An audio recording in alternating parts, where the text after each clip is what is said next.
জাকাতের টাকা কি গরিব আত্মীয় স্বজনদের নতুন জামা কাপড় কিনে দিতে পারবো? জাকাতের টাকা দিয়ে গরিব মানুষকে কাপড় চোপড় কিনে দিতে পারবেন কি না, এটার উত্তর দেওয়ার আগে আমি একটা এক্সাম্পল দিতে চাই। এক্সাম্পল, উপমাটা আমি একটু বলি। আপনার কাছে একজনের টাকা পাবে, 200 টাকা পাবে। 200 টাকা আপনি ধার নিয়েছেন, সে টাকাটা আপনি তাকে ফেরত দিতে হবে, সে পাবে তার পাওনা টাকা।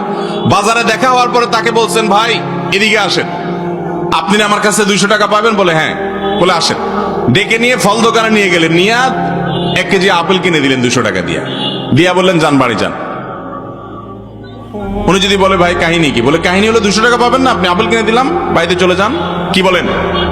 মায়ের একটাও নিচে পড়বে? আমি তোমার থেকে টাকা পাবো, টাকা দিয়ে কি আমি আপেল খাবো না টকটামোটো খাবো সেটা তো আমার ব্যাপার, তুমি আমার আপেল কিনে দেওয়ার কি? আল্লাহ তাআলা কোরআন কারীমে বলেছেন ওয়াফি আমওয়ালিহিম হাক্কুল লিস-সাইলি ওয়াল মাহরুম, যাকাত